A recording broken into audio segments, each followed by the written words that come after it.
Ja. Eintlik wil ek net begin om te sê,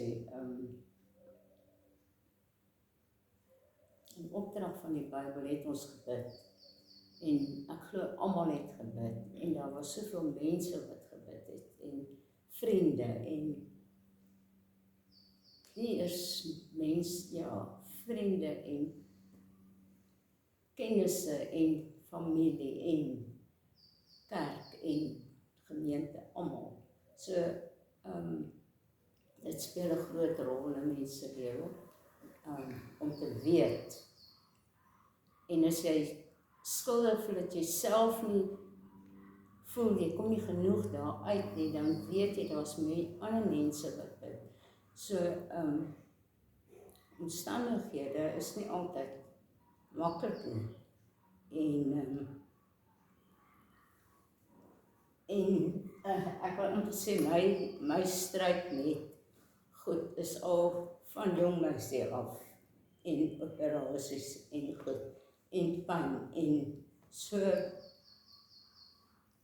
en dan, is die stryd om daar te kom, om te sê, goed, ek sal daai laat doen, wat nou veronderstel is om donderdag te wees. En dan sê hulle nou goed, ons neem 'n CT scan, dat ons meer sien van dit.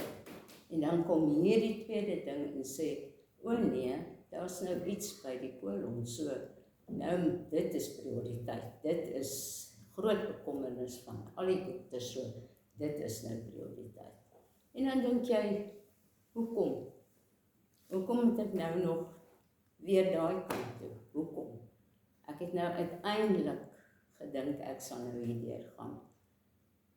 En dan besef jy maar net agterna, die Here se pad is nie jou pad nie, die Here het 'n plan hoekom hy daai ingebring het.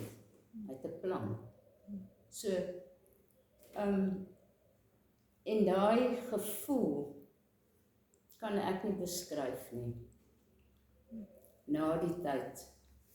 Ja, daai vooraf is baie erg, maar en die hele middag, aand, nag, en die oggend nog, en. Maar ek kan nie daai gevoel beskryf wat ons beleef het, toe ons 3 dae gesit het, Marinda, en ek, en Lenet, na die tyd, en die dokter gesien het nie. Wat die kolonoskopie gedoen het nie. En hy sê,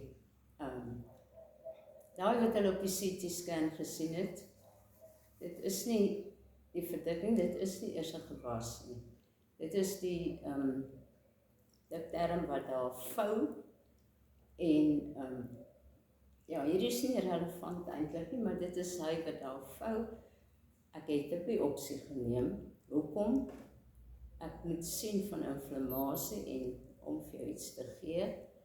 En dan die gebruikelike, en veral by ouer mense kry jy mos nou, dit is bo, en dan kry jy mos nou hier onder, kry jy ons, hy sê die binnewand gaan deur die buitewand, so daar's 2 wande, en dan kry jy daai blaasies.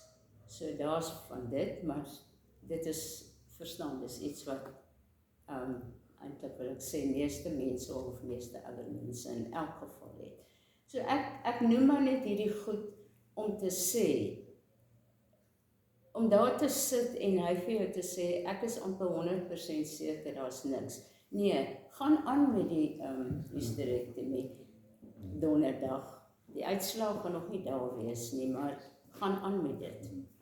So, dit is daai dankbaarheid, daai om die Here net te loof en te prys.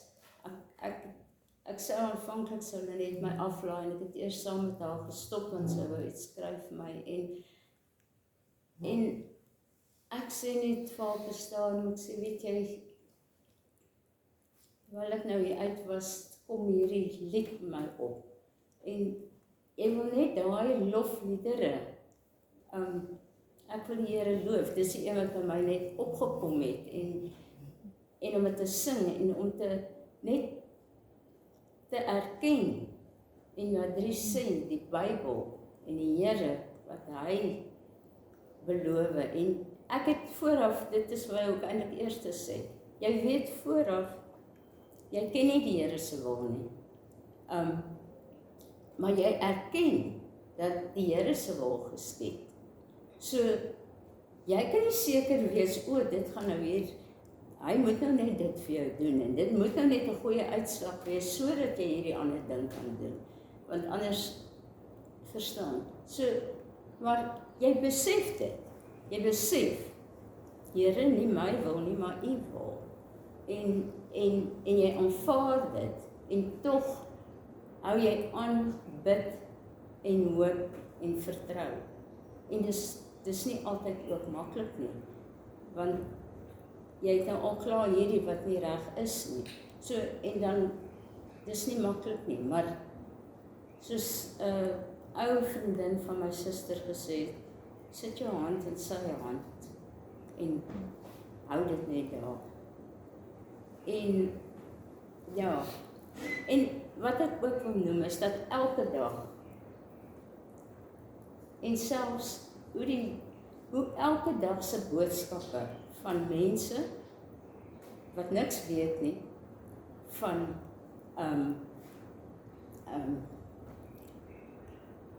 ek kan soms sê van die NG Kerk ook, hulle het, ek het 'n vriendin daar, en sy het begin om vir my daai stukkies te stuur, lankal, wat hulle elke dag opsit, en dan, jy weet, 'n stukkie skryf van die leraars daaroor.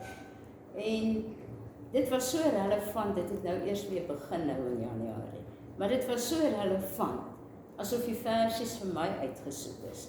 En almal wat stuur, soos Tannie Reen, soos Rena, en almal, en daai vorige aand, toe stuur Marco vir my verse, stukke, 'n stuk uit, so uit Deuteronomium, uit Petrus en uit, maar stukke wat hy vir my stuur, en dit was vir my so wonderlik, dat hy was nie hier nie, hy was weg, en dat ek het gedink, hy is terug, maar ja, so, dat hy daai stuur, en dat hy vir my sê, ouma, terwyl ek hier lê, gaan ek vir ouma bid, tot ek aan die slaap raak. En gister het hy teruggekom, en toe kom hy met 'n plantjie daaraan, met blomme. So, dit is net daai ondersteuningsnetwerk, en daai, wat die Here met jou praat, uit ek kan dit nie, tyd daar kan jy dit nie glo nie, dat elke, en verse, nie, net goedjies, nie vers, dat alles met jou praat, alles voel of dit vir jou spesiaal is, en ja, so, en dan agterna verstaan ek, hoekom is ek hierdie pad loop? Die Here het my geloof versterk, om mee te begin, die Here was so genadig en liefdevol, dat hy hierdie uitslag vir my gegee het, en ja, en soos ek net nou gesê het, ja, dit is net, jy verstaan net, dat jy moes so omloop, en dit het jou in 'n beter posisie geplaas, as wat jy vir die ander moes gaan, wat jy weet daar fout is, dit het net jou in 'n beter posisie geplaas, in elk geval, so jy het weer jou moed kon skep, jy het weer jou geloof versterk, jy het weer opgekyk, en jy het die Here se genade en liefde besef, dat hy jou genadig was. Dit kon so anders gewees het alreeds. So, ja, ek dink ek kan maar net hier volstaan, ek het goed herhaal, maar dit is uit my hart uit, is ek net so dankbaar vir die Here heel eerste, en vir almal van julle, en almal wat gebid het, en saam gebid het, en my gedra het eintlik. Baie dankie.